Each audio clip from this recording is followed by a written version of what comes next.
ধনবাড়ী নবাব মঞ্জিল বাংলাদেশের অন্যতম জমিদার বাড়ি ও একমাত্র ঐতিহ্যবাহী রিসোর্ট।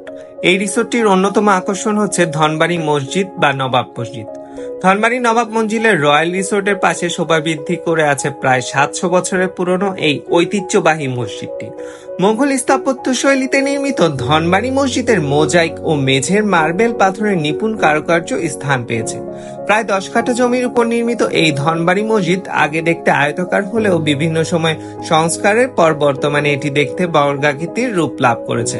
মসজিদের পূর্ব দিকে খাজ বিশিষ্ট খিলানযুক্ত 3টি এবং উত্তর দক্ষিণে আরও একটি করে মোট 5টি প্রবেশ পথ রয়েছে। নবাব মসজিদের পাশের কক্ষে নবাব বাহাদুর সৈয়দ নবাব আলী চৌধুরীর মাজার রয়েছে। 1929 সালে নবাবের মৃত্যুর পর থেকে এই মাজারে 24 ঘন্টায় পবিত্র কোরআন তেলাওয়াত করা হচ্ছে, যা আজ অবধি 1 মিনিটের জন্য বন্ধ হয়নি। বর্তমানে 7 জন কারি প্রতি 2 ঘন্টা পর পর কোরআন তেলাওয়াত করেন। ধনবাড়ী মসজিদের কেন্দ্রীয় মিহরাবের কুলঙ্গটি অষ্টভুজাকৃতির ও বহু খাজ বিশিষ্ট খিলানযুক্ত এবং ফুলের নকশায় অলঙ্কৃত রয়েছে। এছাড়াও কেন্দ্রীয় মিহরাবের দুই পাশে আরো 2টি অলঙ্কারবিহীন মিহরাব রয়েছে। কেন্দ্রীয় মিহরাবের পাশে চীনামাটির মোজাইক নকশায় অলঙ্কৃত একটি মিম্বার রয়েছে। মসজিদের পাশে একটি প্রাচীন কবরস্থান লক্ষ্য করা যায়। মসজিদের ভেতরে এখনো মোগল আমলের 3টি সুদৃশ্য ঝাড়বাতি শোভাবর্ধন করে আছে।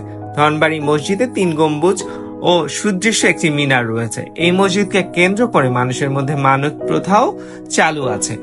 ঢাকার মহাখালী বাস টার্মিনাল থেকে বিনিময় পরিবহনে ধনবাড়ী ঠিক রাজবাড়ির সামনেই থামে, তবে লোকাল সার্ভিস হওয়ার কারণে ধনবাড়ী পৌঁছাতে প্রায় 6 থেকে 7 ঘন্টা সময় লাগে।